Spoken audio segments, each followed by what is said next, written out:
¿Alguna vez has tenido la experiencia de presentar una demanda o verte involucrado en un juicio que involucre la redacción de una demanda? ¿O probablemente conoces a alguien que haya tenido que contratar un abogado para redactar una demanda? ¿Te ha pasado que alguna vez un abogado te haga firmar una demanda con cientos de hojas?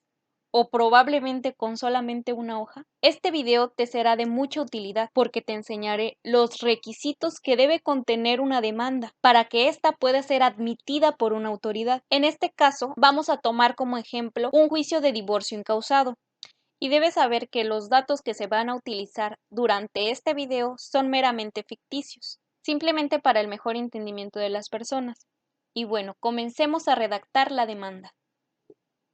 Para empezar, tenemos aquí un formato de demanda de divorcio incausado o divorcio unilateral. En este caso, es solamente uno de los cónyuges quien solicita el divorcio. Por eso se denomina divorcio incausado o unilateral. En este formato, como te darás cuenta, hay unas partes que ya están llenas, o sea, que ya hay texto en ciertos párrafos, porque es algo que todas las demandas llevan. Y como te podrás dar cuenta, dejé marcados en gris los espacios en donde vamos a llenar ya sea la parte que demanda o el demandado, los domicilios o los abogados. También dejé en blanco las otras partes que son los requisitos de la demanda que vamos a llenar con lo que nos manifieste el cliente, dependiendo de lo que quiera y de los hechos o de lo que haya sucedido que dio pie a que se solicitara el divorcio. Entonces, comencemos. Las partes de azul se refieren a los requisitos que debe llevar una demanda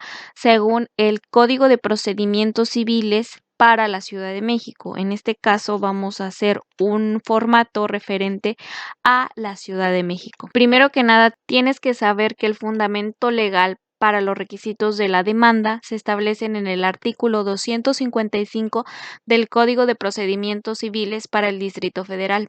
Entonces, tenemos aquí el artículo 255 que nos dice: toda contienda judicial principal o incidental principará por la demanda en la cual se expresarán, y aquí enumerados te vienen todos los requisitos que debe contener tu demanda. Muchas personas, muchos abogados lo que hacen es anexar más cosas a la demanda. Sin embargo, aunque cumplas estos requisitos, será suficiente para que tu demanda sea admitida. Empezaremos con el primer requisito. Nos dice que debe contener el tribunal ante el que se promueve. En este caso, promovemos ante el juez de lo familiar en turno. ¿Qué quiere decir en turno? Que todavía no te asignan un número de juzgado. O sea que tú vas a promover directamente al tribunal para que de ahí ya te asignen un número de juzgado, y posteriormente, cuando ya te lo asignen, aquí vas a poner el número de juzgado. Por ejemplo, juez primero de lo familiar en la Ciudad de México. Como segundo requisito tenemos el nombre y apellidos del actor y el domicilio que señale para oír notificaciones. El actor, como su nombre lo dice, es la parte que está actuando, o sea, la persona que va a firmar este escrito. En este caso, estos nombres son ficticios. Tenemos que es Marta Juárez, que es la que está solicitando el divorcio. Entonces tenemos el nombre que nos les está solicitando es Marta Juárez. Entonces aquí cumpliríamos la primera parte, que es el nombre y apellido del actor, y el domicilio que señale para oír notificaciones. O sea, aquí es recomendable que pongas el domicilio del despacho donde te van a llevar tu asunto. ¿Por qué? Porque el abogado es la persona que va a saber qué hacer al momento que le llegue algo. En este mismo párrafo vas a poner quién va a ser tu abogado, es decir, lo vas a autorizar para que te represente. Puede que tengas solamente un abogado o que tengas varios. En dado caso que tengas varios, tienes que ponerlos todos, tienes que anotarlos aquí todos, y aparte tienes que otorgar o tienes que hacer saber cuál es su número de cédula profesional. Aquí hay una parte que nos dice que las cédulas profesionales se encuentran debidamente registradas ante la presidencia de este tribunal, como se acredita con las constancias de registro de cédula profesional con acreditación del folio. Este es un folio ficticio, y pues aquí en los demás abogados no puse folio, pero este folio se lo otorga el tribunal a los abogados que se registran para que se acredite que efectivamente están facultados o pueden ejercer la profesión de licenciados en Derecho. Probablemente tus abogados no cuenten con una y obviamente aquí va a ser necesario que adjunten copia de su cédula profesional. También, si te das cuenta, en la última parte de este primer párrafo se establece la autorización de estudiantes de Derecho, los conocidos como pasantes en Derecho. Aquí van a poner sus nombres. De igual manera, si tú quieres autorizar a lo mejor a tu hija, a tu sobrina, X persona que tú quieras que pueda checar el expediente, también tienes que poner aquí su nombre, porque no cualquier persona puede checar el expediente. Pasamos al tercer requisito, que es el nombre del demandado y su domicilio. El demandado, pues obviamente es la persona a la que estás demandando, en este caso, el divorcio. Y como nos damos cuenta aquí, ya cubrimos este requisito al proporcionar el nombre de la persona a la que se está demandando. Y es Pedro Saldívar, nombre del demandado. Además, tienes que incluir su domicilio para ser notificado. Es decir, tienes que proporcionar un domicilio donde se le pueda localizar, ya sea en su casa o en su trabajo. Si es en su trabajo, tienes que manifestar que es el domicilio de tu trabajo y tienes que poner bajo protesta de decir verdad, así la frase, bajo protesta de decir verdad, que desconoces el domicilio donde habita y por eso estás proporcionando el domicilio de su trabajo. Y con esos dos requisitos estaríamos cubriendo el tercer requisito. Como cuarto requisito tenemos el objeto u objetos que se reclamen con sus accesorios. Esto no es otra cosa que lo que estás pidiendo. Entonces, este apartado, que es el cuarto requisito, se denomina prestaciones. Y bueno, vamos a llenar esta parte. En el ejemplo que te estoy dando tenemos 4 prestaciones, que la primera y la más obvia es la disolución del vínculo matrimonial que une a las partes, o sea, el divorcio. La segunda es la guarda y custodia provisional y en su momento definitiva del menor Juan Saldívar Juárez, que en el ejemplo que te estoy dando sería el hijo de los cónyuges. Como tercer prestación tenemos el pago de una pensión alimenticia provisional y en su momento definitiva para el menor Juan Saldívar y para la suscrita Marta Juárez. O sea, en este caso se está pidiendo pensión para el hijo y para la señora que está solicitando el divorcio. Y la última prestación, que puede decirse que es una prestación de cajón, que siempre va a ir en todas las demandas, es la solicitud del pago de gastos y costas que origine el presente juicio. Como quinto requisito, que es los hechos en que el actor funde su petición, en los cuales precisará los documentos públicos o privados que tengan relación con cada hecho, así como si los tiene o no a su disposición. De igual manera, proporcionará los nombres y apellidos de los testigos que hayan presenciado los hechos relativos. Asimismo, debe enumerar y narrar los hechos, exponiéndolos sucintamente con claridad y precisión. Este apartado o este numeral de los requisitos simplemente se traduce en que en este apartado de hechos vas a poner todo el chisme, por decirlo así. Qué es lo que sucedió, por qué sucedió, desde cuándo sucedió y por qué estás pidiendo el divorcio en este caso. Bueno, pues vamos a llenarlo. Este caso va a contar con 12 hechos. Recuerda que deben ir enumerados. Entonces, como hecho 1, tenemos la fecha en la que se contrajo matrimonio. Obviamente, como nos los menciona en el requisito, tenemos que mencionar y adjuntar los documentos que se relacionan con este hecho. En este caso, para acreditar este hecho, adjuntaremos el acta de matrimonio. Como segundo hecho, se menciona el último domicilio conyugal que la pareja habitó. En el numeral 3 se manifiesta el número de hijos que procrearon los cónyuges. En este caso fueron 4. Se mencionan también sus nombres y sus edades. Esto de sus edades para efecto de ver quién tiene derecho a una pensión alimenticia, que en este caso de los 4 hijos, solo uno de ellos tiene derecho a una pensión alimenticia hasta el momento, porque probablemente las otras hijas de 23, 21 y 20 años sigan estudiando, también serían acreedoras a una pensión alimenticia, pero ese sería aparte y tendrían que solicitarlo ellas. En este caso solamente es el hijo de 4 años el que tiene derecho a una pensión alimenticia y también va a estar en litigio su guarda y custodia. Obviamente también se tiene que acreditar que de verdad son hijos de la pareja. Se va a adjuntar las copias certificadas de las actas de nacimiento. Bueno, en el numeral 4 se establece qué bienes adquirieron ellos durante la vigencia de su matrimonio, ya que estuvieron casados por sociedad conyugal. Entonces aquí ya nada más mencionan dónde se ubica el inmueble o qué es lo que ellos adquirieron.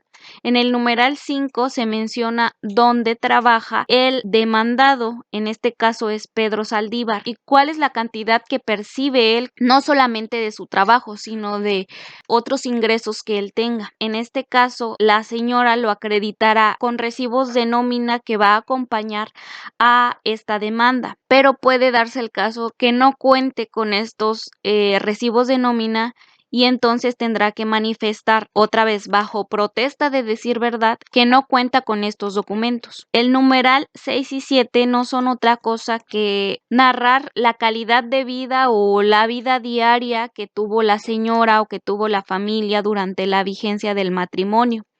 Aquí pueden mencionar también si hubo infidelidades, en este caso si las hubo, maltrato físico, maltrato psicológico.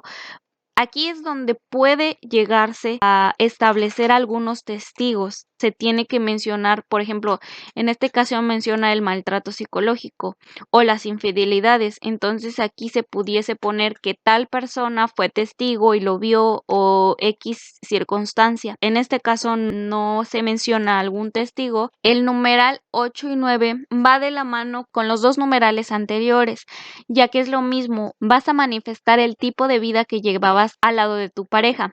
En este caso, la señora manifiesta que está enferma. Ahora, como ella nos manifiesta que tiene diversas enfermedades que la imposibilitan para poder trabajar, ella tiene documentos con los cuales puede probar este dicho. Y dichos documentos se van a anexar también a la demanda porque están relacionados con este hecho. Ahora, en el numeral 10 se va a tratar o se va a manifestar la manera en la que se comporta el demandado con su menor hijo cuya custodia está en juego. En este caso es el menor de 3 años y pues en este caso la señora nos manifiesta que Pedro Saldívar es un mal ejemplo para el menor, ya que su actitud es violenta.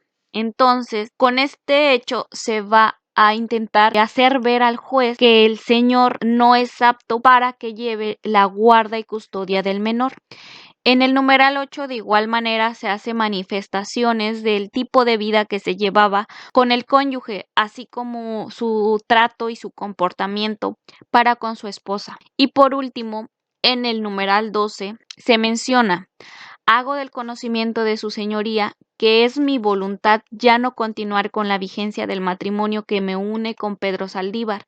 Por ende, acompaño al presente escrito la propuesta de convenio para regular las consecuencias inherentes a la disolución del vínculo matrimonial que se propone en la presente solicitud, de acuerdo a lo preceptuado en el artículo 267 del Código Civil para la Ciudad de México. Como te darás cuenta, en este último hecho se manifiesta el deseo de la señora de no continuar con el matrimonio. Sin embargo, también se hace mención de un convenio. Este convenio va a regular las consecuencias que va a tener la disolución de este matrimonio, o sea, el divorcio. Pero ese es tema aparte, ya que también se tiene que redactar con base en un artículo, como se menciona aquí, que es el 267 del Código Civil para la Ciudad de México, para el Distrito Federal. Como siguiente parte tenemos las medidas provisionales. Estas no se establecen en los requisitos de la demanda. Sin embargo, es necesario que se pongan porque las medidas provisionales son aquellas acciones o aquella orden que va a dar el juez para que no se afecten los derechos de las personas durante el tiempo que se lleve la resolución del juicio, como por ejemplo una pensión alimenticia. Durante el juicio no se puede quedar el niño o la señora sin una pensión alimenticia hasta que se dicte una sentencia y ya se establezca un porcentaje. Es por ello que se dicta una pensión provisional para que durante el juicio se esté descontando dicha pensión y ya al final en la sentencia ya se dictaría la pensión definitiva. definitiva. Entonces vamos a llenar este apartado de medidas provisionales. Y bueno, como te lo había mencionado, la primera medida provisional es referente a la guarda y custodia provisional y en su momento definitiva del menor Juan Saldívar Juárez, que se solicita que sea a favor de la suscrita. Como segunda medida provisional, se solicita se decrete una pensión alimenticia provisional y en su momento definitiva a favor del menor Juan Saldívar. Y aquí nos faltó incluir a la señora Marta Juárez, porque se está reclamando pensión alimenticia para los dos, tanto para la señora como para el hijo. Posteriormente tenemos el requisito número 6, que se refiere a los fundamentos de derecho y la clase de acción, procurando citar los preceptos legales o principios jurídicos aplicables. Este apartado, que refiere al requisito número 6, se va a denominar el apartado de derecho.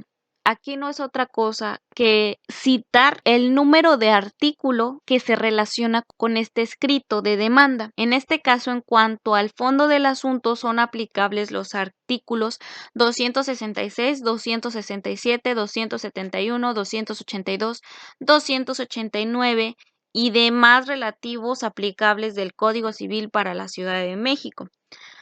¿Por qué ponemos y demás relativos? Porque no podemos llenar tampoco todo nuestro escrito de todos los artículos que se relacionan con el divorcio y con la guardia y custodia y pensión alimenticia, porque sería mucho y simplemente lo que se quiere es resaltar los más importantes.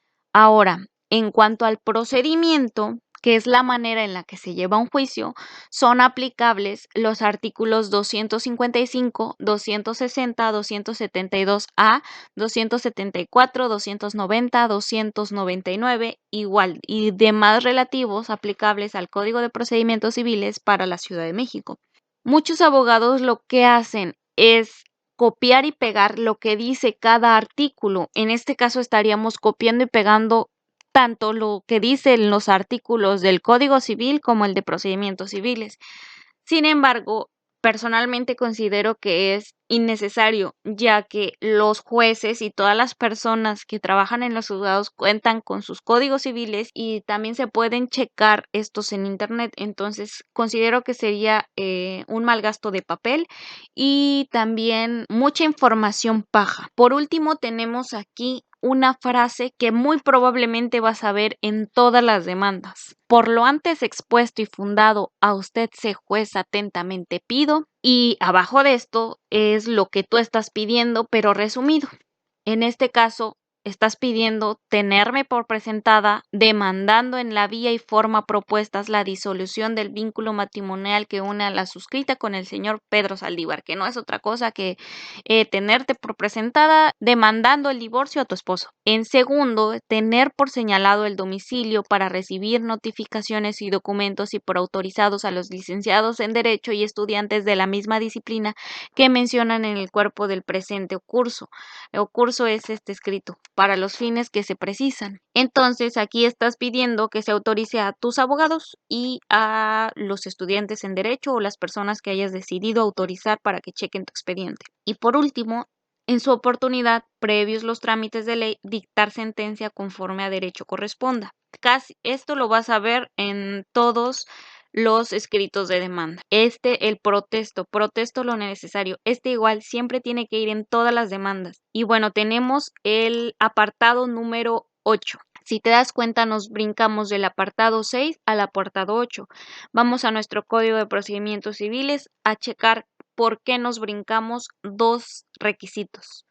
Como requisito número 7 tenemos el valor de lo demandado, si de ello depende la competencia del juez. Como en este caso el valor de lo que se está solicitando no va a depender la competencia del juez, por eso no se pone, porque finalmente no hay un valor a lo que se está pidiendo, o sea, un valor económico. Y pues finalmente ya nos vamos al requisito 8, que la firma del actor o de su representante legítimo. Si estos no supieran o no pudieran firmar, pondrán su huella digital firmando otra persona en su nombre y a su ruego, indicando estas circunstancias.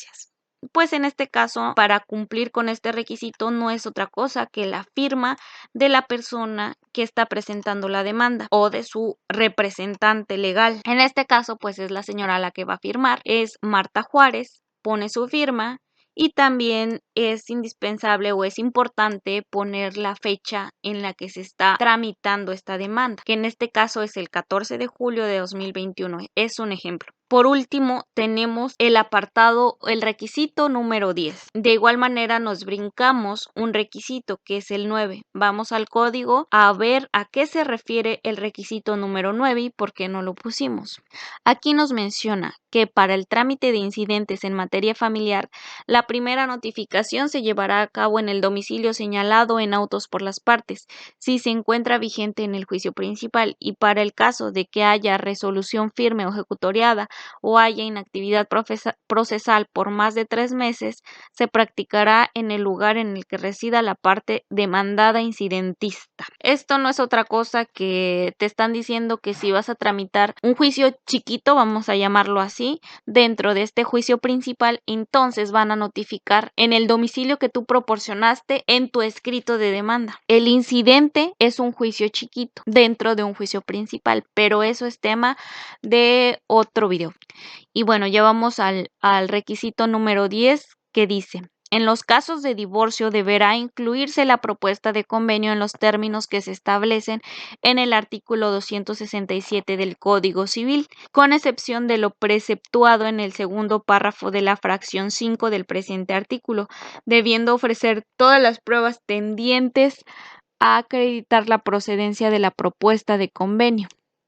Y bueno, aquí no es otra cosa que te pide que anexes un convenio, o sea, lo que tú le propones a tu cónyuge para afrontar las consecuencias que va a tener este divorcio. Por decir, si tienen bienes, ¿qué va a pasar con esos bienes? ¿Qué va a pasar con las pensiones alimenticias? ¿Qué va a pasar con la guardia y custodia de los menores, etcétera? Este es tema de otro video porque también es muy extenso cubrir los requisitos de un convenio. Y como verás, así quedaría cubierta nuestro escrito inicial de demanda de divorcio incausado. Ahora, hay otra cosa que debo mencionarte.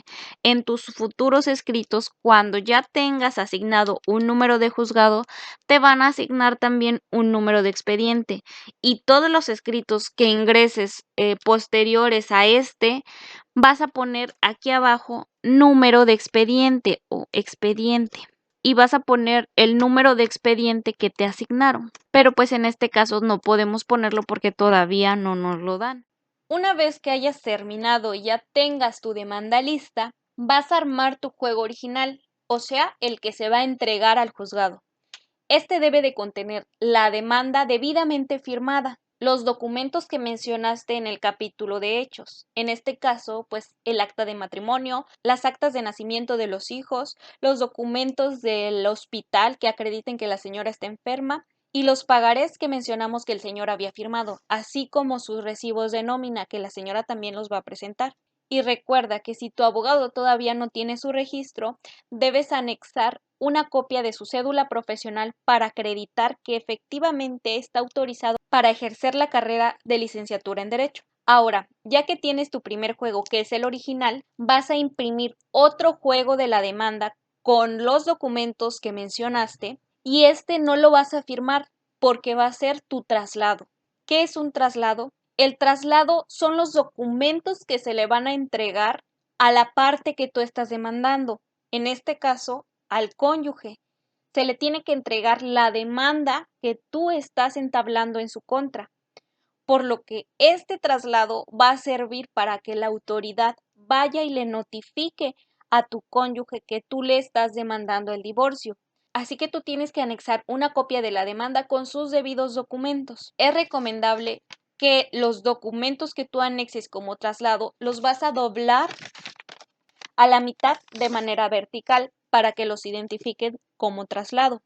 Es muy importante que tengas en cuenta que esta copia de traslado no debe estar firmada. Ahora, la siguiente copia va a ser para ti, va a ser tu acuse de recibo. ¿Qué es esto? Es el documento que te va a ayudar a comprobar que tú efectivamente ya presentaste una demanda. Son los datos que te van a ayudar también a identificar en dónde está tu demanda, bajo qué expediente, el día y la hora en la que se presentó y en dónde se presentó. Cuando tú presentas tu demanda, se queda el juzgado, el original, y tú te quedas con tu acuse. El acuse debe estar sellado, te lo sellan al momento de recibírtelo. Espero que esta información te haya sido de mucha utilidad. Si tú llevas una demanda, estás planeando en demandar a alguien, o a lo mejor eres estudiante en derecho o abogado principiante y es la primera demanda que vas a presentar, es importante que cheques los requisitos. También te voy a dejar los artículos del Código de Procedimientos Civiles del Estado de México y del Código de Procedimientos Familiares del Estado de Morelos, en donde te van a decir qué requisitos necesitas para presentar una demanda y que ésta sea admitida por una autoridad. Si tienes alguna duda, déjame en los comentarios y yo con mucho gusto te la voy a resolver. Soy Yun Saucedo, tu abogada en casa.